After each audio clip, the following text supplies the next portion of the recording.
University Hyderabad Vijayawada క్యాంపస్లలో post graduation కోర్సుల్లో ప్రవేశానికై జాతీయ స్థాయిలో మొదటి విడతగా నిర్వహించిన కేఎల్ మార్ట్ 2024 పరీక్షా ఫలితాలను పంచాయతీరాజ్ గ్రామీణాభివృద్ధి మహిళా శిశు సంక్షేమ శాఖ మంత్రి సీతక్క బాచుపల్లి క్యాంపస్లో విడుదల చేశారు. యూనివర్సిటీలో మౌలిక వసతులను, పరిశోధన కేంద్రాలను పరిశీలించిన మంత్రి సంతృప్తి వ్యక్తం చేశారు. అనంతరం మంత్రి మాట్లాడుతూ విద్యార్థులు ఉన్నత విద్యా కోర్సులను చదవటం ద్వారా అత్యున్నత స్థాయికి వెళ్లే అవకాశం ఉందని అన్నారు. మెరుగైన విద్య ద్వారానే అభివృద్ధి సాధ్యమవుతుందని స్పష్టం వ్యక్తం చేశారు. మెరిట్ విద్యార్థులను ప్రోత్సహించే లక్ష్యంతో ఏర్పాటు చేస్తున్న ప్రవేశ పరీక్షలను విద్యార్థులు సద్వినియోగం చేసుకోవాలని సూచించారు.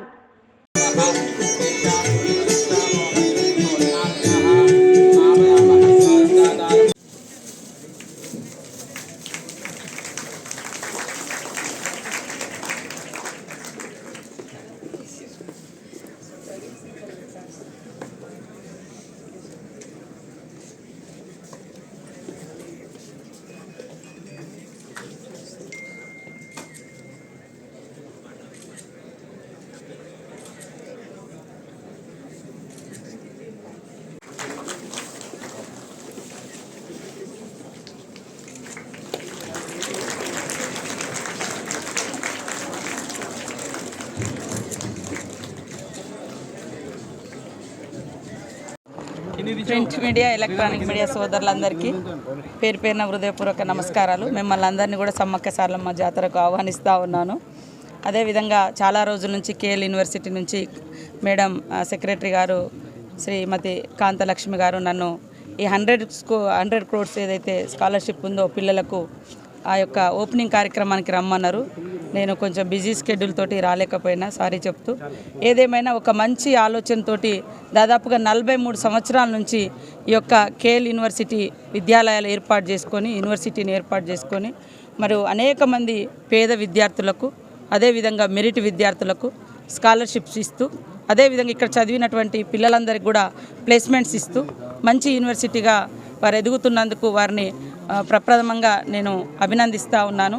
అదేవిధంగా పిల్లల జీవితాలలో ఎడ్యుకేషన్ అనేది చాలా ఇంపార్టెంట్. విద్యతో పాటు విజ్ఞానము, అదేవిధంగా విలువలు నేర్పించడం కూడా చాలా ఇంపార్టెంట్. ఈ రోజున్నటువంటి సంస్కృతి చూస్తే హైదరాబాద్లో గతం నుంచి ఒక ఆనవాయితీలకు కనిపిస్తుంది. చాలా క్లబ్బులు, పబ్బులు పెరిగినాయి. సో సీఎం రేవంత్ రెడ్డి గారు కూడా గుక్క ఇట్లా క్లబ్ల సంస్కృతి మీద కూడా మరి దాన్ని తగ్గించాలి, పూర్తిగా నిషేధించాలన్నటువంటి లక్ష్యంగా అడుగులేస్తున్నారు. యువతను మేము ఒకటే కోరుతున్నాము, తల్లిదండ్రులు పెట్టుకున్నటువంటి ఆశలు, ఆకాంక్షలు, అదేవిధంగా మీరు నిర్దేశించుకున్నటువంటి లక్ష్యాలు, టార్గెట్ రీచ్ కావాలంటే మరి మన యొక్క మనసును, అదేవిధంగా విద్యాలయాల్లో ఉన్నప్పుడు బయటికి పోకుండా ఖచ్చితంగా ఎడ్యుకేషన్ మీద దృష్టి పెట్టండి. ఈ దేశ నిర్మాతలు మీరు కాబట్టి ఆ విద్యార్థులందరూ కూడా రేపటి మన మానవ వనరులు, ఈ దేశాన్ని అద్భుతంగా తీర్చిదిద్దాలంటే కాబట్టి విద్యాలయాలలో జరిగేటువంటి ఎడ్యుకేషన్ అనేది ఇంపార్టెంటు. ఈ యొక్క యూనివర్సిటీ కూడా పిల్లల యొక్క భవిష్యత్తు కోసం మంచి నిర్ణయాలు తీసుకుంటున్నారు. ఎందుకంటే పేద విద్యార్థులకు ఇంకో హయ్యర్ ఎడ్యుకేషన్కి వెళ్ళాలంటే కష్టమవుతుంది కాబట్టి మరి వాళ్ళకి స్కాలర్షిప్లు ఇవ్వడము, అదేవిధంగా ఇక్కడ చదువుకున్న తర్వాత ఉట్టిగా ఇలా అంటే పంపించకుండా ప్లేస్మెంట్స్ కూడా ఇస్తున్నారు, ఒక దారి కూడా చూపుతున్నారు. అది చాలా మంచి పరిణామము. వారిని ఇంకా అంటే వేలాది మంది విద్యార్థులకు మంచి లైఫ్ ఇచ్చే విధంగా వారి యొక్క కార్యాచరణ ఉండాలని మనస్ఫూర్తిగా కోరుకుంటూ కేఎల్ యూనివర్సిటీ వారికి ధన్యవాదాలు.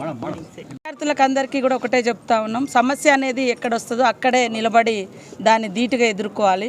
ఎందుకంటే చిన్న వాటికే కుంగిపోవద్దు. మీ తల్లిదండ్రులు ఎన్నో కష్టాలు ఎదుర్కొని మిమ్మల్ని చదివిస్తూ ఉంటారు. తక్కువ మార్క్స్ వచ్చినాయనో, లేకుంటే మనం ఏదైనా మిస్టేక్ చేస్తే అది బయటకు వచ్చిందని బాధతోటి సూసైడ్ చేసుకుంటూ ఉంటారు. లేదా హాస్టల్స్లలో ఏదైనా చిన్నగా మాట్లాడితేనో, లేదా ఏదైనా వేధింపులైనాయనో, ఆత్మహత్యలు అటువైపు వెళ్ళకుండా ఎదిరించడం, ప్రశ్నించడం. నా లైఫ్ అక్కడి నుంచే స్టార్ట్ అయింది. మేము హాస్టల్లో ఉన్నప్పటి నుంచి, ఈవెన్ 7th క్లాస్ స్టూడెంట్గా ఉన్నప్పటి నుంచి కూడా మేము అంటే పోరాట బాట పట్టినాం, ప్రశ్నించినాం, నిలదీసినాం. మాకు అప్పుడు ఇంత ఎడ్యుకేషను, ఇంత సొసైటీతో సంబంధాలు ఏం లేవు.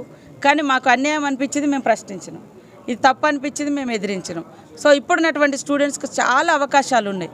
కాబట్టి ఒకసారి ఎప్పుడు కూడా వాళ్ళకి అలాంటి ఆలోచనప్పుడు మహనీయుల యొక్క చరిత్ర, కష్టాల నుంచే ఇప్పుడు చరిత్రలో ఉన్న మహనీయులందరూ కూడా ఇవాళ అనేక కష్టాలు. అంబేద్కర్ లాంటి వాళ్ళు కనీసం స్కూళ్ళల్లో కూడా రాకుండా బయట ఇక్కడ స్కూల్లో చెప్తుంటే బయట విని నేర్చుకుని ఒక ప్రపంచానికి ఆదర్శవంతమైనటువంటి అద్భుతమైన రాజ్యాంగాన్ని రచించగలిగినటువంటి గొప్ప మేధావి ఏంటంటే ఆయన తరగతి గదుల్లోనే కూర్చోలేదు అసలు. కాబట్టి స్టూడెంట్స్ అంతా కూడా అట్లాంటి మహనీయుల యొక్క చరిత్రను చదవండి. దయచేసి ఆత్మహత్యల వైపు పోవద్దు. సేమ్ టైంలో లైఫ్ను వ్యసనాల వైపు కూడా తీసుకెళ్ళొద్దు అని నేను వారిని కోరుతాను.